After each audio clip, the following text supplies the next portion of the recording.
Morning friends, मैं हूं तौफीक। आपका स्वागत है आपके अपने चैनल एकरा एजुकेशन अड्डा पर। दोस्तों, एक बार फिर से मैं आप सबके लिए हाजिर हूं। 5 क्लास का जो बिहार बोर्ड के SCRT का 5 क्लास का EVS है, यानी पर्यावरण है, उसको लेकर दूसरे पार्ट को लेकर मैं आप सबके सामने हाजिर हूँ। तो चलिए दोस्तों, आज शुरू करते हैं इस वीडियो को। सबसे पहले बिहार के स्मारक के बारे में हम लोग आज जानते हैं। जैसा आपको मैंने पिछले अध्याय का एक पार्ट बनाकर दे दिया है, दूसरा पार्ट है। तो चलिए शुरू करते हैं। मगध की राजधानी गिरिब्रिज यानी राजगीर है, जो पाटलिपुत्रा पटना या पाटलिपुत्रा पटना। मगध की राजधानी कहाँ है? राजगीर या पाटलिपुत्रा, जिसको अभी पटना कहते हैं। नालंदा विश्वविद्यालय नालंदा गुप्त वंश के शासनकाल में कुमार गुप्त ने इसका निर्माण कराया था। तो यहाँ सवाल बन सकता है कि नालंदा विश्वविद्यालय को किसने बनाया? तो कुमार गुप्त ने बनाया। इसका निर्माण ये भी हो सकता है कि किस वंश में इसका निर्माण हुआ? तो गुप्त वंश में। ठीक है। विक्रमशिला विश्वविद्यालय कहाँ पर है? तो भागलपुर के पाल वंश के शासक धर्मपाल ने इसका निर्माण कराया था। तो यहाँ पर अगर सवाल बन सकता है कि विक्रमशिला जो है वो किसके शासनकाल में बना था? तो धर्मपाल के पाल वंश यानी पाल वंश में एक राजा था जिसका नाम धर्मपाल था, उसके ही समय में इसका निर्माण कराया गया था। बोध गया महात्मा बुद्ध के पीपल के वृक्ष के नीचे ज्ञान की प्राप्ति हुई थी। तो यहाँ पर सवाल बन सकता है कि महात्मा बुद्ध को किस पेड़ के नीचे ज्ञान की प्राप्ति हुई थी? और या तो ये हो सकता है कि महात्मा बुद्ध को जो ज्ञान प्राप्त हुआ था वो कहाँ हुआ? तो ये याद रखना है, बोध गया। वैशाली जो है महावीर का जन्मस्थली है, जैन धर्म के 24वें तीर्थकर थे। यानी वैशाली जो है वो बहुत ही महत्वपूर्ण जगह है। यहाँ पर महावीर का जन्म था, जो कि जैन धर्म के 24वें तीर्थकर थे। अंतिम सिख गुरु गोविंद सिंह पटना साहिब में पैदा हुए थे। यहाँ पर भी समझिए कि आप तीनों धर्म के मुख्य जो लोग हैं उनमें से एक जरूर है कि बिहार में पैदा हुए। खास करके आपने जैसे देखा कि बौद्ध धर्म, जैन धर्म और सिख धर्म, इन तीनों के गुरु गोविंद साहब जो है वो बिहार में ही पैदा हुए थे। उसके बाद सूफी संतों का केंद्र बिहार को कहा जाता है। तो यहाँ पर भी हमको ये याद रखना है कि सवाल पूछा जा सकता है कि सूफी संतों का केंद्र किसको कहा जाता है? बिहार, उत्तर प्रदेश, इसी तरह अलग अलग हमको ऑप्शन दे सकता है। तो इसका सही जवाब क्या होगा? बिहार। अशोक स्तंभ का नंदगढ़ लोरिया में तथा कोल्हुआ में प्राप्त हुआ। अशोक स्तंभ कहाँ प्राप्त हुआ? तो यहाँ याद रखना है हमको, नंदगढ़ लोरिया तथा कोल्हुआ के में प्राप्त हुआ। ठीक है। मोतिहारी को केसरिया का स्तूप विश्व का सबसे ऊंचा बौद्ध स्तूप है। चलिए, मोतिहारी का जो केसरिया स्तूप है विश्व का सबसे ऊंचा तथा सबसे बड़ा बौद्ध स्तूप है। अगर हमसे पूछा जा सकता है कि बताइए कि विश्व का सबसे बड़ा स्तूप कहाँ है, तो हमको याद रखना है मोतिहारी। ठीक है। चलिए, गोलघर कहाँ पर है दोस्तों? पटना में। देवघर जो देव सूर्य मंदिर कहाँ पर है? औरंगाबाद में। जल मंदिर कहाँ है? पावपुरी में। महाबोध मंदिर कहाँ है? गया में। तो ये बहुत महत्वपूर्ण पॉइंट है, इसको आप चाहें तो उतार के रख सकते हैं। तो ये सभी याद करना है। गोलघर कहाँ पर है? पटना में है। देव सूर्य मंदिर कहाँ है? औरंगाबाद में है। जल मंदिर कहाँ है? पावपुरी में है। महाबोध मंदिर कहाँ पर है? गया में है। चलिए आगे बढ़ते हैं दोस्तों। नालंदा विश्वविद्यालय का निर्माण में ईंट पत्थर आदि का इस्तेमाल किया गया है। तो नालंदा विश्वविद्यालय को बनाने में किन चीज़ों का इस्तेमाल किया? ईंट पत्थर।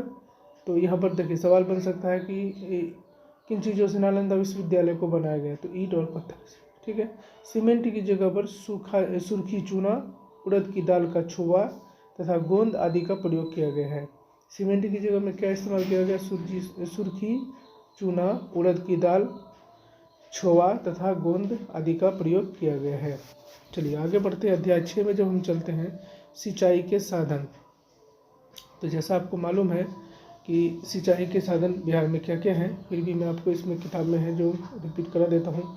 कौन सी फसल में सबसे ज़्यादा पानी चाहिए? यह किस मौसम में बोया जाता है? तो ये खरीफ फसल है, जो जून जुलाई में बोया जाता है, सितंबर अक्टूबर में काटा जाता है। खरीफ फसल कब लगाया जाता है? जून जुलाई में बोया जाता है और सितंबर अक्टूबर में काटा जाता है। तो इसमें सबसे ज़्यादा पानी की ज़रूरत होती है। तो यहाँ पर हमसे सवाल बन सकता है कि कौन से फसल में सबसे ज़्यादा पानी चाहिए होता है, तो वो होता है खरीफ।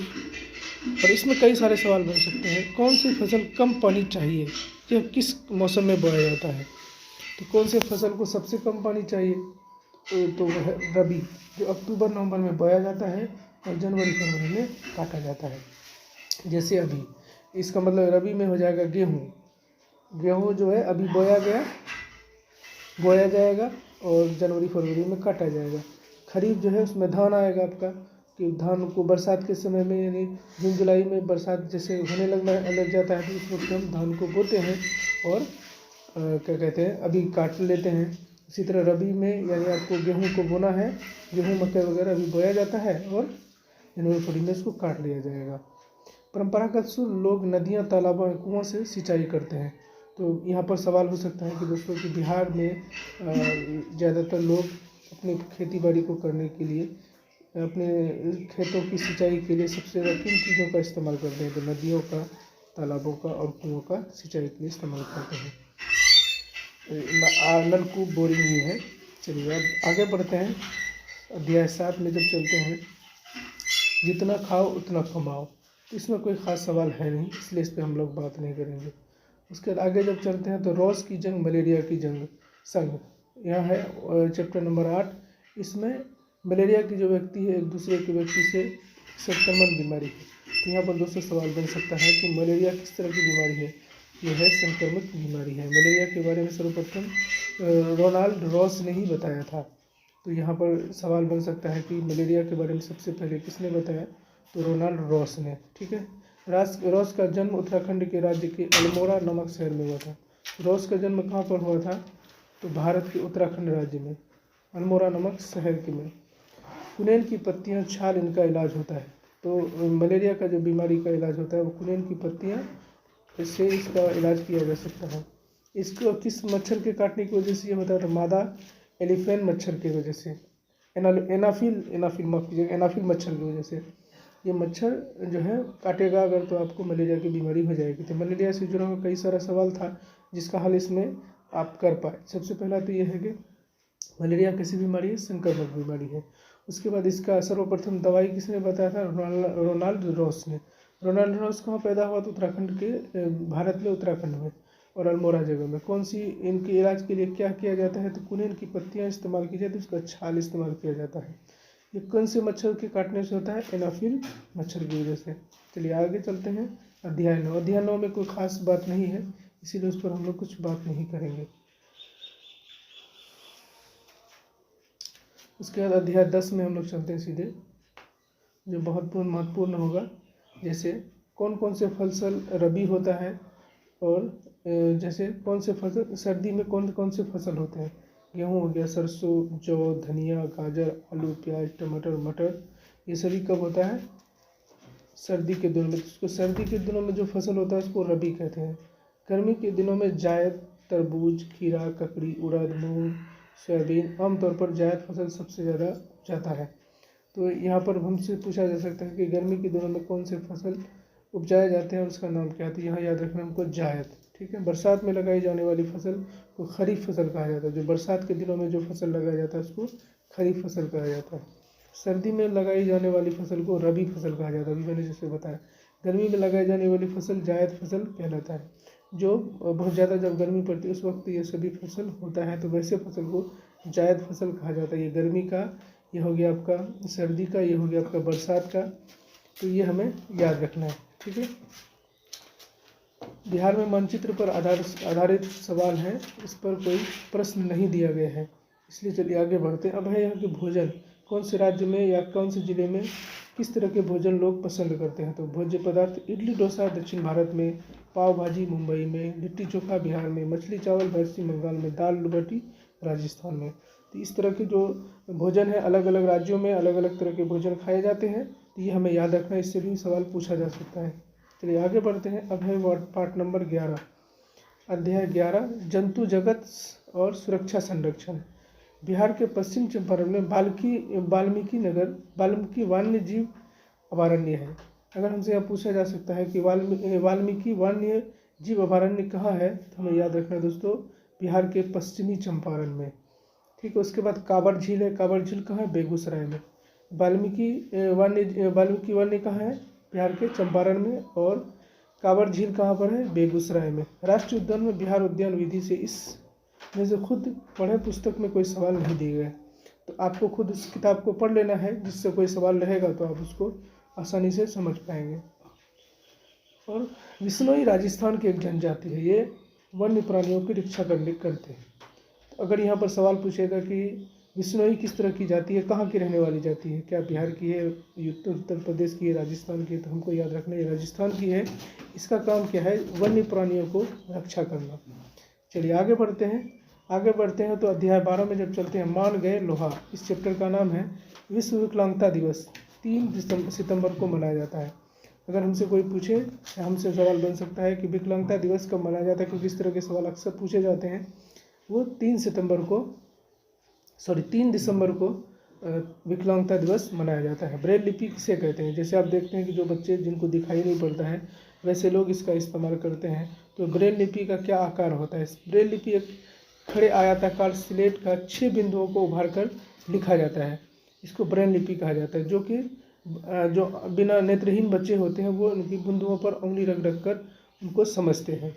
चलिए, इसमें बस इतना ही है। अध्याय 13 में जो हम चलते हैं, पानी और हम।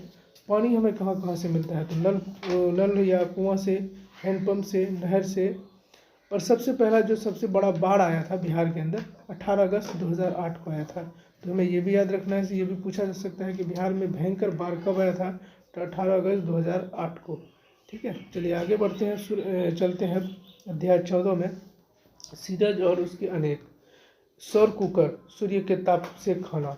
यानी अगर हमसे सवाल पूछा जा सकता है कि सौर कुकर किस तरह से खाना बनाता है, या उसके लिए ऊर्जा की क्या स्रोत है, तो हमको याद रखना है सूर्य के ताप से वो खाना बनाता है। सूर्य की शक्ति हमें कई प्रयोग में लाते हैं, जिसे हम सौर ऊर्जा कहते हैं। सूर्य की शक्ति को, यानी सूर्य की जो रोशनी है, उससे हम कई सारी चीज़ों का इस्तेमाल करते हैं। और वैसी ऊर्जा को हम सूर्य के द्वारा लिए गए ऊर्जा को सौर ऊर्जा कहते हैं। जैसे आपने देखा कि सौर कुकर, इससे हम खाना बनाते हैं, तो सूरज की रोशनी उस पर पड़ती है, तो हम उससे हमारा खाना पक जाता है। सौर कुकर की दीवारों में पेंदी काले रंग की से पुती होती है। उसके ऊपरी ढक्कन पारदर्शी कांच का होता है। उस पर लगा दर्पण प्रकाश की किरणों को अंदर रखे जाने की चीज़ों पर डालता है, जिससे एल्युमिनियम के डब्बे में रखा खाना पक जाता है। तो ये तरीका होता है सौर कुकर का। सौर कुकर में खाना कैसे बनता है, इसको हम लोग जानकारी के लिए इतना सवाल नहीं पूछा जाएगा। सौर ऊर्जा से छोटी छोटी बैटरियां भी चार्ज होती है। आपने देखा होगा सोलर लगा के लोग बैटरी को चार्ज करते हैं, तो ये सौर ऊर्जा का ही स्वरूप होता है। सौर ऊर्जा से ही बैटरी चार्ज होता है। तो चलिए दोस्तों, आपने ये वीडियो को देखा। मुझे लगता है कि इसमें बहुत सारे इंपॉर्टेंट पॉइंट थे जो सक्षमता में सवाल पूछे जा सकते हैं। इसलिए इसको एक बार फिर से, आप अगर एक बार में आप नहीं देख पाए या समझ में नहीं आया, तो उसको दोबारा देखकर आप अपने रिवाइजिंग कर सकते हैं। तो चलिए, आपको अगर ये वीडियो अच्छा लगा तो लाइक और शेयर कीजिएगा। साथ ही साथ अगर मेरे चैनल पर नए हैं और सक्षमता की तैयारी करना चाहते हैं, तो चैनल को जरूर सब्सक्राइब कर लें। मिलते हैं अगले वीडियो में।